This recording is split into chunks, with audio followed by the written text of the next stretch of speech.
I was sitting next to one at the table and across from one, and everyone in this room, I think, deserves an introduction. And that's whether you were here 50 years ago, or you were the family member of somebody here 50 years ago, or a friend, or have worked in some way since then on this program. This is an amazing place to be, both from the historical standpoint, as well as, like Bob mentioned, what's going on now and the future we have to look forward to.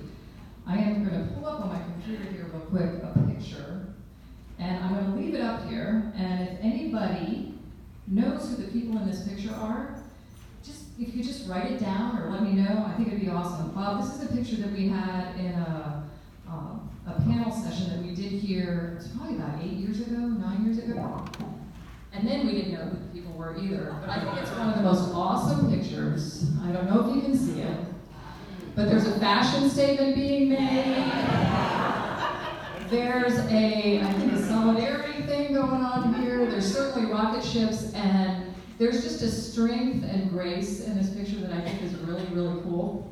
And if any of you are in the room that are in this picture, that would be really awesome. But it would be wonderful to know who is in this shot. So I'm just going to leave this up here.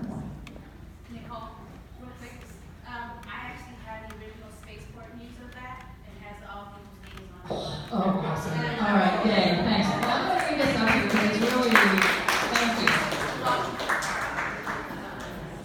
Isn't that wonderful? I mean, I think it's just very representative of today, too. All right, so I have notes today because I don't have slides to refer to, but I wanted to try to stay on track. I am so honored to be here today as we celebrate Apollo, and very specially celebrating the KSC women of Apollo. I think there's something that, this should be going on every year as far as I'm concerned. In July of 1969, I was a 6.5-year-old over on the other side of the state in Clearwater, where I grew up. And yesterday was the anniversary of launch, and I remember my parents, us from that side of the coast watching launch, being in awe of that. I remember on the 20th, sitting in front of the black and white TV with my family and watching as the crew landed on the moon and as Mike Collins circled the moon. And then later being woken up, because I was sick, so they sent me off to bed for a little while, but woken up to then watch those first steps on the moon. And my last memory of that day was going outside with my family and looking up at the moon and just being in awe of the idea. I think overwhelmed a little bit, as I'm sure most people were, that there were actually human beings on this place that we're so used to seeing in the sky and not thinking of that way. Even then I remember, at that time I knew that this was something that was extraordinary, that was really, really special, and that was going to set us off on, I think, a really wonderful future. What I didn't have any idea about at that time, and what I really didn't have any idea about until after leaving KSC, was that there was just one woman, one engineer, Joanne Morgan, sitting at the center of that launch control center for those Apollo missions. I don't believe there were any women in the mission control center. And there were all of the rest of you surrounding and supporting and making that happen. And not just making it happen then, but blazing the trail for me and my colleagues to do what we were able to do, and then to look towards the future of what so many women have to do with the space program. For me, the mission, though, there was definitely awe and wonder, but it was a long time before I even thought that astronaut was a possibility. I think I always thought that astronaut was one of those jobs that other special people get to do. Why would anybody pick me for that job? And it really wasn't until, and I might be slow, about 9 into the 10 years that I was working here at Kennedy Space Center, that I started to think about this job of astronaut as even a possibility. And that was because I became aware of women like Joanne and others who had blazed that trail, who had made contributions to the space program in a way where the self-doubt that I had was like trivial compared to the challenges that they had to overcome as part of their jobs. I also became aware that 99.9% of an astronaut's job is not flying in space, and sadly, and about 80% of it was a lot like what I was already doing as a NASA engineer. And that gave me the confidence to reach out to a couple of people that I considered to be mentors. And while they didn't say to me, "Oh, Nicole, you're going to make the most amazing astronaut there ever would be," although in hindsight, maybe they would say that now. But they did encourage me to pick up the pen and fill out the application. And I can tell you, when I see those two people, Jay Honeycutt and Tip Talone, I thank them every single time, because I pinch myself that this was able to happen for me. And like Bob said, I did not get selected the first time, but oh my gosh, I got offered this job to go fly on a shuttle training aircraft, and for a person who grew up with flying as the inspiration, wanting to know how things fly, every job I had with NASA just got better. And I think I could have done any one of them for the rest of my life and been very happy with it. But I flew on that shuttle training aircraft, and then 2 years later, by some act of God, I would say, was selected into the astronaut class of 2000. It's a mystery to me. But for the young woman I was speaking to earlier, I will say again, there are things you have control of, and picking up the pen and filling out the application is one of those things, so do it.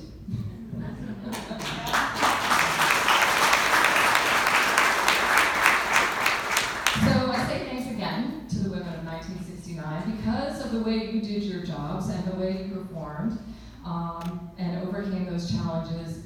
My colleagues and I did not have to overcome the same ones, so thank you. And I think it's really very cool to think how far we have come.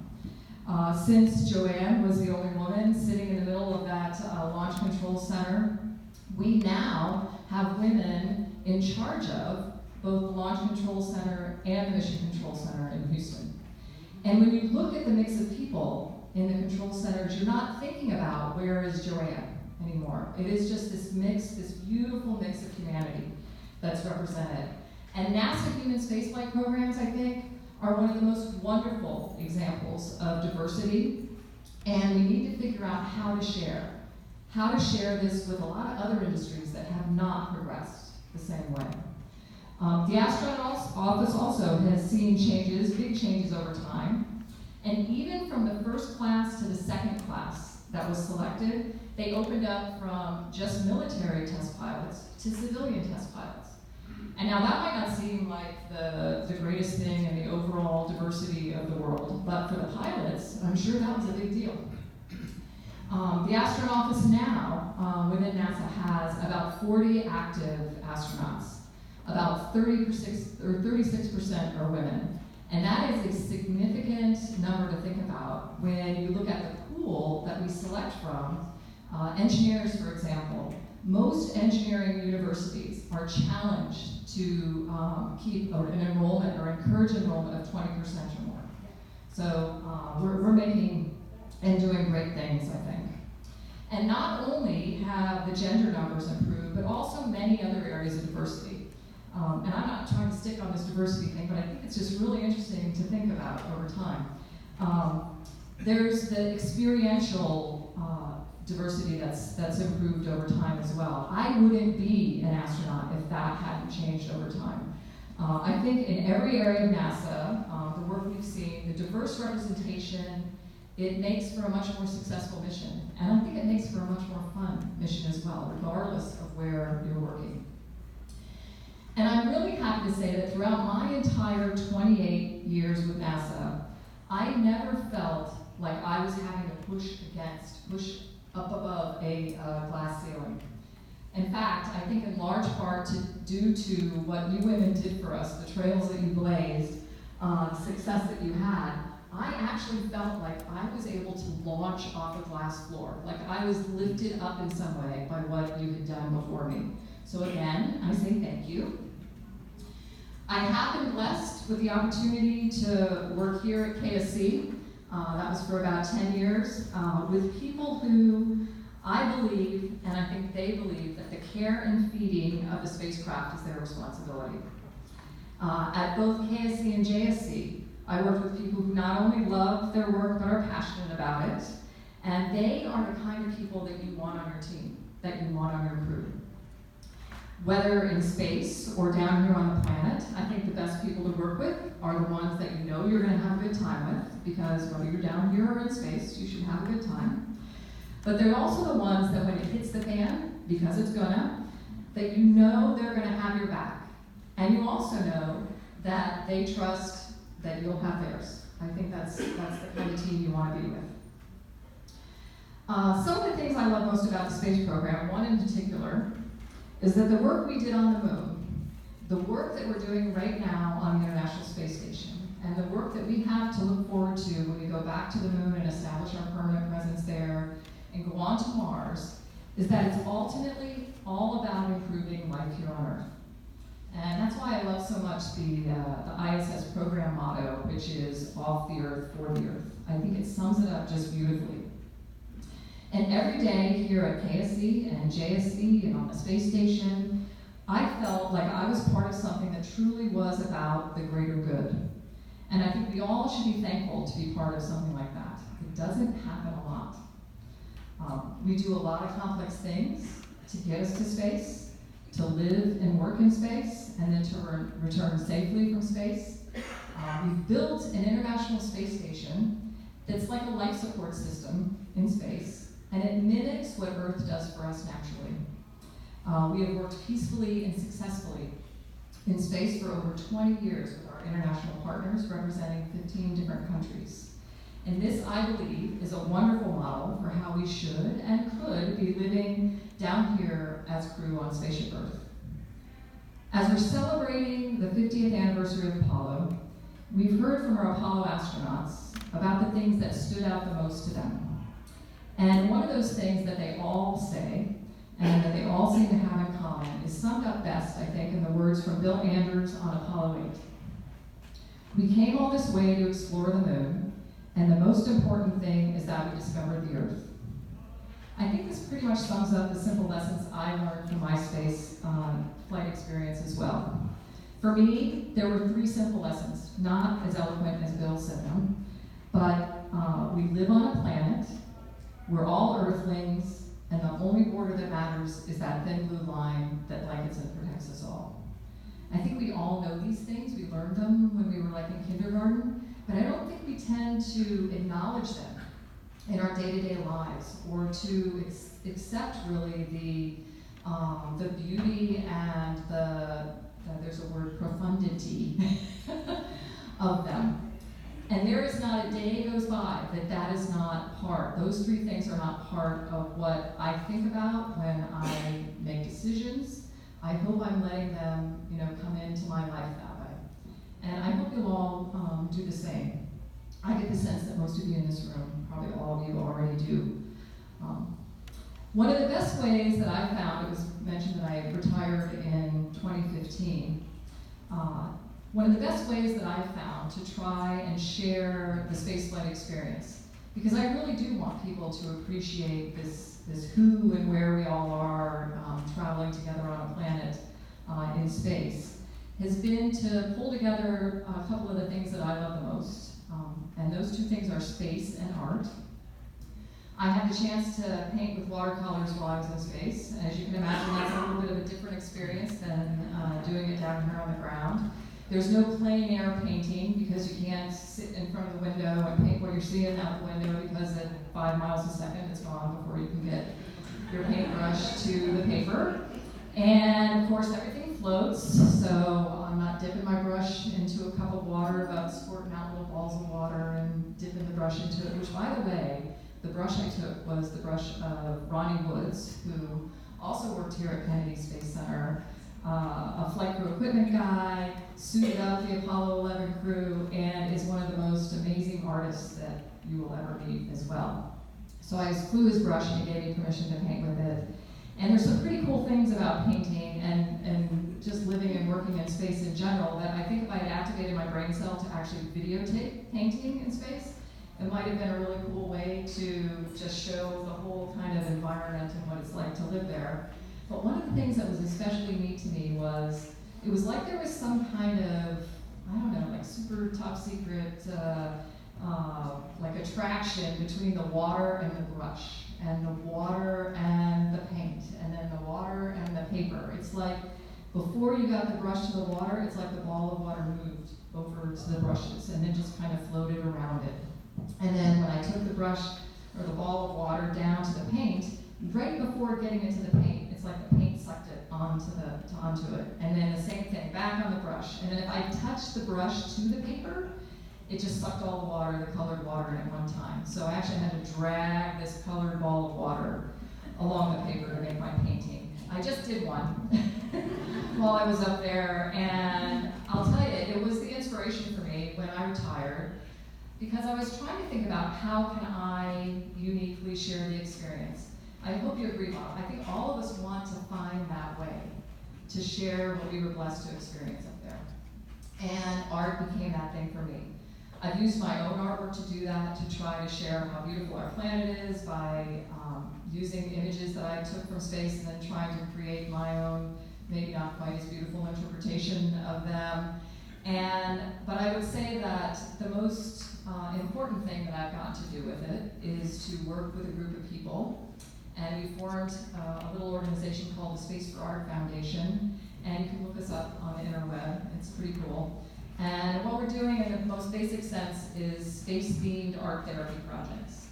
And we started at one hospital in Houston with the Pediatric Cancer Center at MD Anderson, and we painted with kids there. And then our spacesuit company, ILC Dover, who made that moon suit and has continued to make our spacesuits since then, has volunteered to quilt all of that artwork together into these art spacesuits. We've been very fortunate to have a couple of them fly to and from the space station in this little thing of somewhat unknown discretionary cargo that's available that you can be very lucky to get your hands on sometimes. And what it has been, it's grown from this one hospital to over 40 hospitals and schools and several refugee camps around, or I would say in 40 countries around the world. We've completed almost 5 spacesuits now. Their names are Hope, Courage, Unity, Victory, and the latest one is Exploration. And Exploration has artwork from kids from 40 countries. It's meant to be the ambassador for Spaceship Earth. And along with that, we've done a project called Sky Space, which is to get the kids thinking about that thin blue line, that one border that should matter to us, and so that they realize right now that they're all traveling together with other children on Spaceship Earth. And I can tell you, we go into these hospitals and we'll have the nurses and doctors telling us about how much we're going to inspire these children. And I can tell you, it's immensely greater the other way around, to see the strength of these kids and of their families. And it's really impressive to see how just coming in and painting with them helps them just transcend the experience they're having. This experience that you hope is the most tragic thing they'll ever have to deal with in their whole lives. And to see how space exploration inspires. Because they are sitting up straighter, they're painting, and they are talking to you and pointing at the sky and talking to you about what their future's going to be. And every single one of them seems to include space and traveling there in that idea for themselves. And I have to say that I really feel like where I am with my life right now is that I got to go to space. There was some master plan. I got to go to space so that I could participate with these folks on the Space for Art Foundation activities. So I would encourage you to check out the art. The suits are beautiful. And I'm just going to close by saying that I hope everyone here has had the opportunity to share their work with the space program in ways that inspire.